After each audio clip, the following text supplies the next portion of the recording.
Assalamualaikum warahmatullahi wabarakatuh.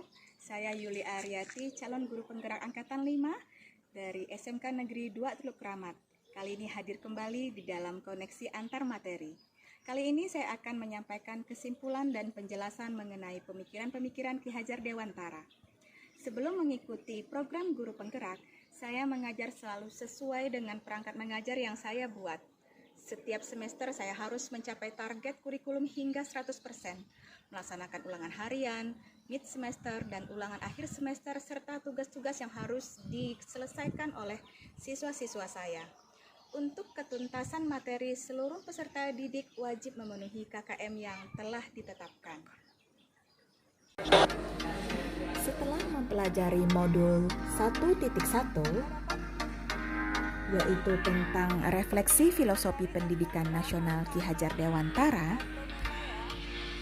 saya akhirnya memahami. Selama ini, saya mengajar seperti di zaman kolonial.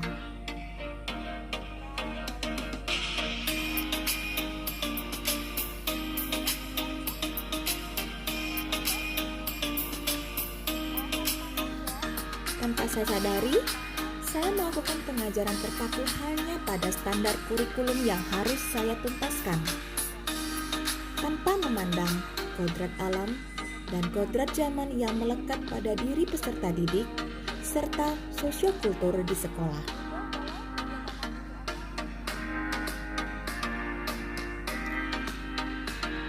Saya juga baru memahami bahwa pendidikan dan kebudayaan merupakan satu kesatuan yang tak terpisahkan sehingga terwujudnya suatu peradaban.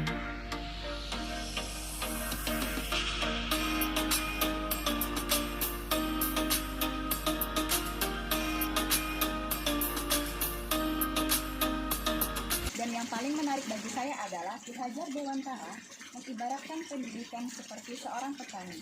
Contohnya, petani sayur hidroponik. Seorang petani sayur, jika merawat sayurnya dengan baik, akan menghasilkan tanaman sayur yang baik pula. Walaupun bukan berasal dari bibit unggul, karena dengan pemeliharaan yang tepat, maka akan dihasilkan tanaman sayur yang optimal pertumbuhan dan perkembangannya. Dan seorang petani sayur akan tetap menghasilkan tanaman sayur, bukan tanaman buah atau tanaman hias yang bukan kodratnya. Dan cara penanaman serta perawatan dan pemeliharaan sayur ini berbeda dengan sayur yang lain. Contohnya, tanaman sayur hidroponik ini berbeda pemeliharaannya dengan tanaman sayur kedelai yang ada di lahan. Cara penanaman sayur di hidroponik, di greenhouse, tentu saja berbeda dengan cara dan perawatan penanaman sayur yang ada di lahan pertanian. Contohnya seperti di lahan terbuka seperti ini. Tentu saja perawatan dan pemeliharaannya berbeda. Tanaman sayur di hidroponik yang tadi kita lihat sebelumnya tentu tidak sama dengan perawatan yang ada penanaman sayur seperti tanaman sayur kangkung yang ada di lahan pertanian di sekolah kami ini. Nah, ini berarti bahwa seorang anak atau peserta didik kita, walaupun memiliki IQ dan kemampuan yang terbatas, jika kita berikan tuntunan yang baik sesuai dengan kodrat alam dan kodrat zamannya, insya Allah akan menghasilkan peserta didik yang memiliki keselamatan dan kebahagiaan yang mampu berkolaborasi, kritis reflektif, komunikatif, kreatif, dan inovatif, serta kompeten di bidangnya.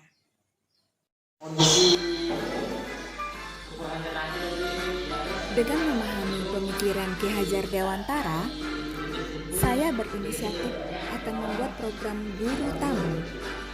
Selama ini, di sekolah saya, guru tamu berasal dari dunia industri dan dunia kerja.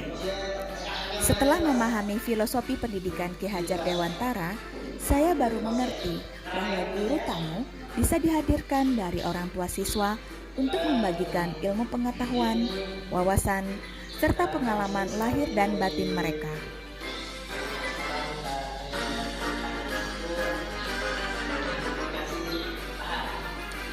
Berdasarkan tulisan Ki Hajar Dewantara tentang dasar-dasar pendidikan, peralatan pendidikan terdiri dari memberi contoh, pembiasaan, pengajaran, perintah, paksaan, dan hukuman. Kemudian ada tindakan serta pengalaman lahir dan batin.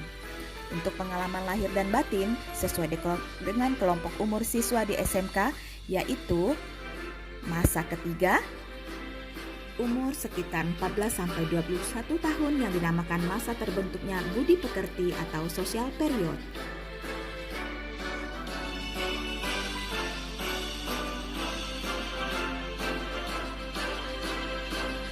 Sudah?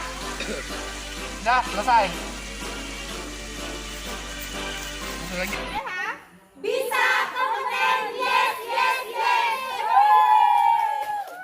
Demikianlah kesimpulan dan penjelasan mengenai pemikiran-pemikiran Ki Hajar Dewantara dari saya. Salam guru penggerak, siap tergerak, bergerak, dan menggerakkan.